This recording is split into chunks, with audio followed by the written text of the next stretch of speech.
Խաղացուն սիրելի Աստծո ժողովուրդ, եղեք օրհնված,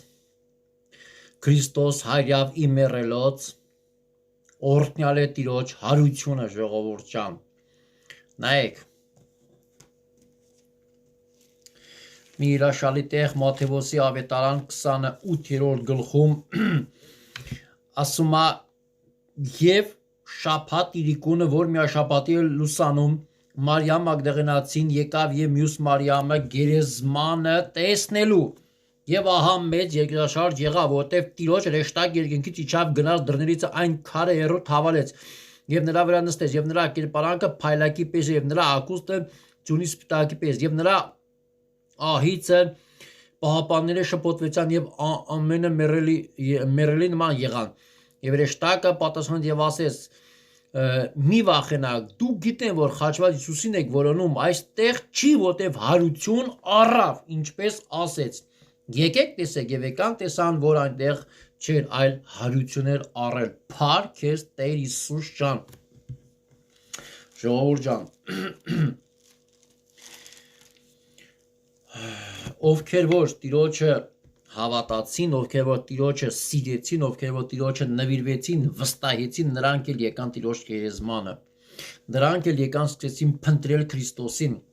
Նայեք, եթե մենք մեր կյանքի մեջ հավատում ենք,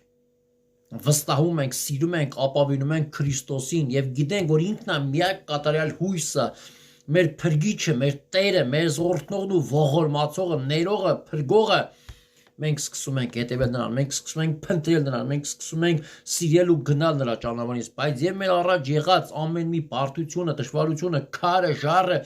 որ դրած է լինի մեր ու Տիրոջ մեջտեղը, որ մենք կարանք Տիրոջը հանդիպենք, անգամ երկնքից ռեշտակները նիշնելու եւ այդ քայլը թավալելու են մեր առաջից եւ մենք հանդիպելու ենք Տիրոջը։ Տերը ուզում է, որ մենք մեր մերյալ կետից շարժվենք, մենք էլ մեր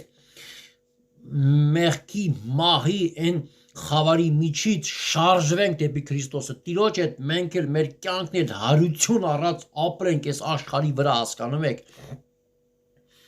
Այո, Տերը հարություն առավ, բայց ինձ, քեզ, ինչ։ Մենք էլ պետք է մեր կյանքով, մեր ապրելակերպով, մեր վարքով հարություն առած ապրենք Տիրոջ հետ, միացած, մեկացած, որ մեր կյանքն էլ լինի փոխված, օրհնված, որ մենք էլ մեղքից, մահից, անեծքից, չարից, խավարից ազատագրված ապրենք, ոչ թե խափնված ապրենք։ Տերը օրհնա բոլորիդ, եղեք օրհնված, շատ օրհնում եւ սիրում եմ ժողովուրդ։